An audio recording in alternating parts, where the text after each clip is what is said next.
Oh boy, oh boy, oh boy. Welcome everybody. It's time for some more internet blood sport, courtesy of your friends at DEGREELESSNESS and myself, Shanghai Pete, the People's Champion. Now, because I am unabashed in my very severe criticism of the Final Fantasy VII Remake, it has come to my attention that there are those of you who may expect me to just simply hate on Crisis Core as well by virtue of its basic association with it. And to those people I say that is very uncharitable of you, and it makes me very sad. Now, I'd never played Crisis Core before sitting down to this, and I promised to give it a fair shake. So, gather around everybody, it's gonna get kind of weird. Let's head deep inside. Well, what have we here? A remaster of an FF7 spin-off coming back conveniently right in the middle of the Final Fantasy VII Remake hype train. How about that? Now, before we continue, let's set the stage, if you will, and do a brief recap of the Final Fantasy VII Remake saga thus far, because saga indeed it has been. Now, I've continuously maintained that the primary reason Square Enix was never going to even consider doing the Final Fantasy VII Remake as a one-shot, standalone, one-and-done release was because the IP and franchise was just so fucking huge. They knew that if they did only one game, they'd be leaving a ton of money on the table. Money that comes from, among other things, spin-offs and remasters. You see, the Corpo Handbook clearly states that you don't voluntarily kneecap the hype cycle of a remake that is literally one of the biggest moments in gaming in over 30 years. You drag that shit out. If they only did one game, the hype cycle around it would be extremely limited. You would have the hype build up prior to release, the explosion when it drops, and then the review, analysis, refractory period, if you will, for a few months afterwards, and that's it. A year or so at most. A year or so of brand revival is not nearly enough capitalizing and milking for a franchise as valuable and as enormous as Final Fantasy VII. Not when you know you could easily squeeze, 10 years or more out of it. Guys, y'all know that before anything else, video games are a business, and a fucking huge one. Square Enix is trying to get your money. Your entertainment is very much a secondary concern, if it's even in consideration at all. Devs and pubs, they're not altruists or benevolent benefactors making you games just because they love to do it so much. They're pragmatic businessmen doing business things. And in business, you do not sell customers a remake in a single game when you know that they would buy 2 or even 3. So you split it into parts. You sell the first part multiple times on multiple platforms before you even announce the next one. And while you're doing that, you sell them other junk. Stuff like toys, clocks, maybe special editions or remasters of other spin-offs from the same franchise. Remasters that, had you not dragged out the hype cycle of the remake for as long as Square Enix has been doing, would likely have been met with a much smaller market and maybe slightly less sycophantic reactions. It's just business, folks. They don't care about you. You can't expect ethics to ever triumph over fucking making money. Y'all know where you are? Not gonna happen. That's the reason, far more than any other, why FF7 Remake is in multiple parts split up and dragged out, so they can sell it to you as many times as possible along with stuff like a Crisis Core remaster to people who otherwise maybe wouldn't have bought it. I know that all sounds rather grim, but the good news is that the nefarious motives and capitalist conniving behind Square Enix's remake-fueled FF7 brand revival don't rule out the possibility of Crisis Core Reunion being good or enjoyable. I just think it's important to remind everyone why they're actually doing this. Corpo's gonna corpo, business gonna business, or in other words, capitalism gonna capitalism. Hide all your favorite stuff, boys and girls, they're gonna get to it eventually. Alright, and with that, the self-congratulatory diatribe and remake recap part of the broadcast comes to an end. Let us now move on to some basic facts about just what we're dealing with here. So, Crisis Core Reunion is a remaster of Final Fantasy VII Crisis Core for the PlayStation Portable, an action RPG which was released originally in 2012 to generally positive reception. Just how positive that reception was seems to have largely depended on how much someone personally loved the original FF7. This being the case with most franchise or IP cash-in spin-offs, it's not very surprising. I feel it's likely that the same phenomenon will be repeated here with this newer version, and that it's undoubtedly something Square Enix is counting on. Now, this puts me in the position of offering kind of a unique perspective, as I adore the original Final Fantasy VII, but despise the remake. Having never played the original, I was definitely open to enjoying Crisis Core Reunion. And one last point before we move on, I feel like a distinction should be made between remaster and remake. The abominable FF7 Remake was indeed a remake. That's part of why it's so bad. Lots of room in a remake for new stuff, also known as bad stuff. Crisis Core Reunion, insofar as my research has been able to tell me, is a remaster. That means the guts of the game are the same as the original, with maybe the possible exception of the battle system, and everything else is just superficial changes: models, backgrounds, textures, audio stuff, etc. How well does that work? Well, let's find out. Visually, this game looks awesome, especially for a Switch title, which is the platform I played it on. It uses the exact same visual style and design language from the FF7 Remake, which is actually a good thing. Of all the things the FF7 Remake got wrong or ruined, the visuals were not among them. It looked awesome then, continues to look awesome in Crisis Core Reunion, even on Switch. The menus, fonts, and UI all look great too, as well as the character models, which appear to be maybe imported directly from Remake. The quality and attention to detail also extend to the environment design, with the visual cues and area aesthetics also seemingly lifted right from Remake. They all look great here despite obvious lower poly models, greatly scaled back post-processing effects, and most notably, kind of extremely bare bones lighting systems. Despite those few drawbacks, it's easy to forget that this was a PSP game from a decade ago. Overall, I'd say it looks fantastic.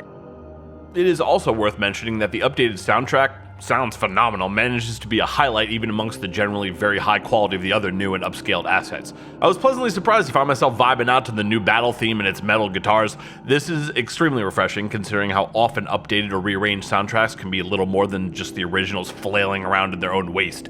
Don't ever listen to the PS4 Secret of Mana remake soundtrack. Some of it is literally in the wrong key. It's fucking insane. Moving on, let's now talk a little bit about gameplay. Gameplay in Crisis Core Reunion takes three basic forms. You're either running around in a room and pressing the action button, navigating menus, or you're in combat. That's all you do. There is no overworld map here or large maps in general. Most of where you'll be spending your time is a handful of environments made up of like a number of rooms all using a similar texture set. To the game's credit, they are for the most part cool environments and rooms. As I mentioned earlier, they look very good. Just don't expect a wide variety of locales to traverse or large maps to explore. There is none of that here. In fact, I'd say the exploration element of RPGs is completely absent. There's no exploring, no feeling of being immersed in a real place or role-playing at all, really, of any sort. I would even go so far as to say it's not much of an RPG at all. I mean, there are a few RPG elements to be found, but they're all confined to the rather mediocre and threadbare equipment and materia fusing systems. Gameplay-wise, this is more of a menu-driven action game broken up by brief romps through an occasional 3 or 4 screens of an area from FF7. You stand in one place and stuff happens. Or you appear in a place and run around it for a few screens and then stuff happens, before being ported somewhere else. It makes the plot feel very disjointed and kind of like you're playing a menu instead of an RPG, action or otherwise.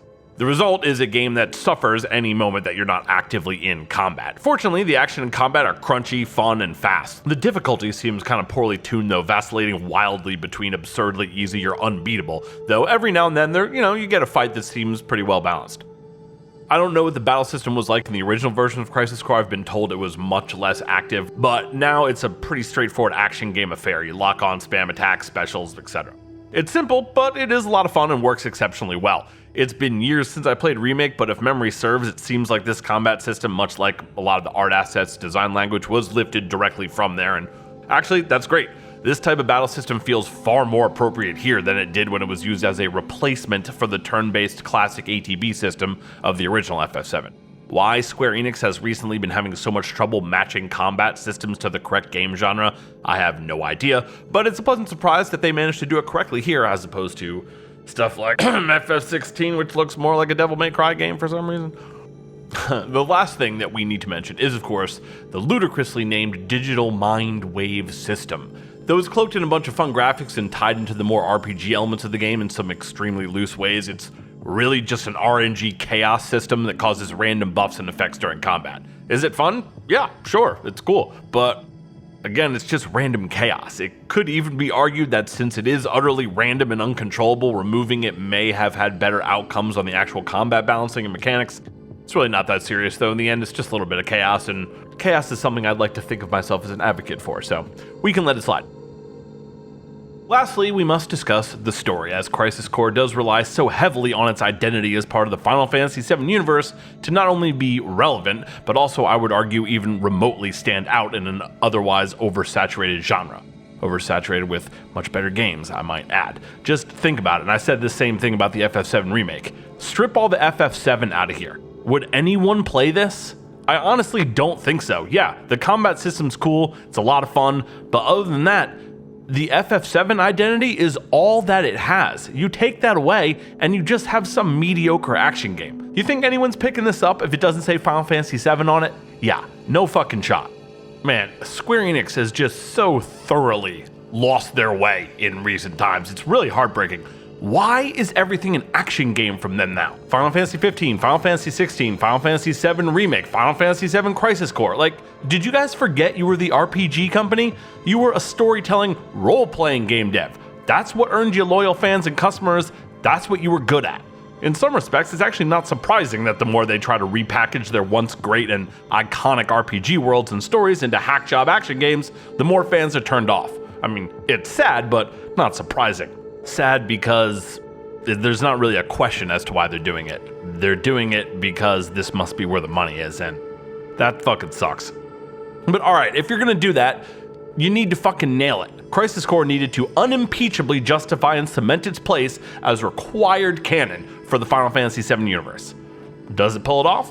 Well, now, admittedly I'm not an FF7 expert, but I am fairly familiar with it, and that being said, no. The story here is fucking retarded. It's so poorly told that even if it was good, you wouldn't know.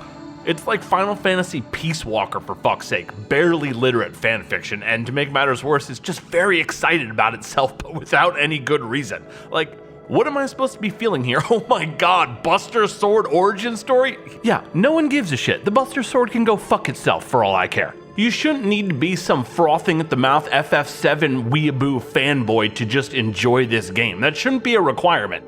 Character-wise, at least Zack is admittedly a much better protagonist than Cloud, though he's still kind of generic as fuck, but at least I feel like I'd enjoy his company. He just seems, like a normal broke-ass anime character, which, believe it or not, is actually a huge improvement over Cloud, who barely has an identity at all beyond just being an obstinate dickhead.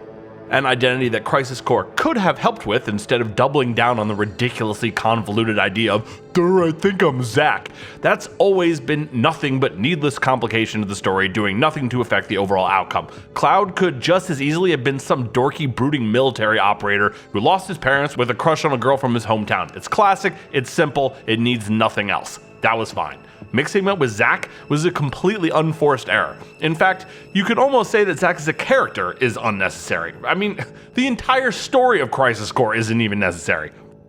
See, that was your first mistake. You made a prequel to a story that didn't need one and no one was asking for, but alright, okay, sure, fine. Let's find out more about Soldier then. Are they corporate security? Are they some sort of army for a nation state? Are there even nation states in this universe? Are they just some generic paid merc unit? And for that matter, why does everybody who works for them seem so psyched about it? Why does Zack like Soldier so much? Can we talk about that maybe? No, we can't talk about that, okay. Then can we delve into the shadowy origins of Sephiroth, maybe explore more about his true motivations? No? We're not gonna do that either? Alright, then how about we throw in some appearances by Cloud and double up on that ridiculous aspect of the story? Oh, you can do that. Fantastic, great choice. Now, imagine that premise, and then picture it being written by a schizophrenic weeaboo in an English as a second language class, and you've got the general idea of the storytelling prowess in Crisis Core. Now, there are some genuinely interesting bits and pieces here and there, though they're never given a major focus, and the brief moments of sincere pathos that do manage to appear are more often than not ruined by the terrible ham-fisted writing and awkward dialogue, or a dude with half a wing babbling insensibly about honor for the fucking umpteenth time. This is yet another reason why I've always said Final Fantasy VII was good enough on its own as it was. Don't fucking touch it. It's a story that not only didn't need to be expanded and wasn't made to be, but as has become obvious, it can't support being expanded either. The seams were already showing as it was. When you start jamming more and more shit in there with plotting needlessly complex additional narrative devices and endless spin-offs and remakes, the plot holes and nonsensical story beats become even more obvious. Perhaps in the hands of a developer less reliant on spreadsheet committee game design and not under the control of some devious corpo boardroom, this game's ambitions and narrative framework could have come together to create a truly satisfying and rewarding look at the deeper mythos of the Final Fantasy VII universe. Unfortunately for all of us, Crisis Core Reunion wasn't made by a dev like that. It was made by motherfucking Square Enix, so yeah.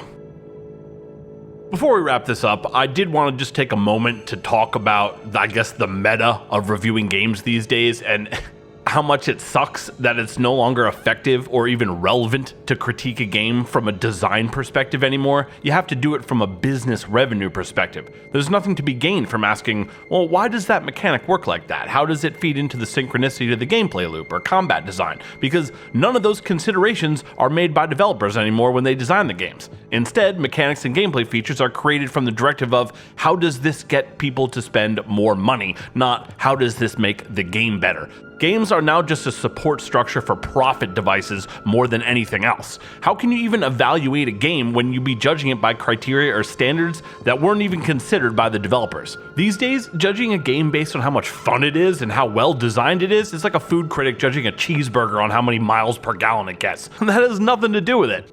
Game design, as we knew it, is fucking dead. At this point, accountants would make better game reviewers. When the only relevant scoring metrics now are sales figures and revenue targets, there's no need to even play the game. But if I was going to review this from the perspective of someone who actually likes games, I would say this. If you're in the mood for 10 to 15 hours of Final Fantasy VII themed hack and slash, this will definitely do the trick.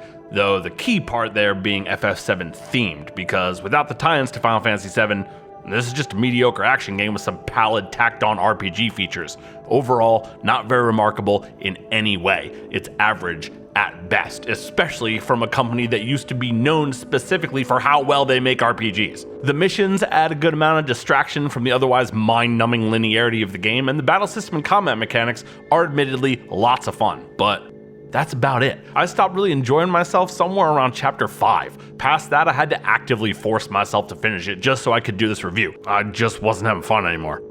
Don't get fucked up, this is a fantastic remaster. It's just not a very good game. It's fine. C-. Alright, that's our show. Thank you so much for chilling, spending this little bit of your free time with us tonight. We love you today. We love you all the motherfucking way, bitch. We're trying a new thing starting today. Don't know if you noticed, switching to a letter grading system from the 10-point scale I usually use. Let me know if y'all are fucking with it. And speaking of stuff y'all are fucking with, what do you think about this game? Was I too hard on it? Not hard enough? Do any of you really like it? Do you think I missed something? As always, I'm super interested to see what you guys have to say about it, so leave it in the comment section down below so we can all chop it up a little bit more. That's all for tonight though. For more from your favorite Help Me I'm in Hell show and to get further updates about just how much sand this review gets in everyone's vaginas, make sure to keep it tuned right here to DEGREELESSNESS. Woke up, smoke up, blunt, then I pass out, woke up, what up, smoke up, blunt, then I'm back down, what? Woke up, smoke up, blunt, then I pass out, woke up, what up, smoke up, blunt, then I'm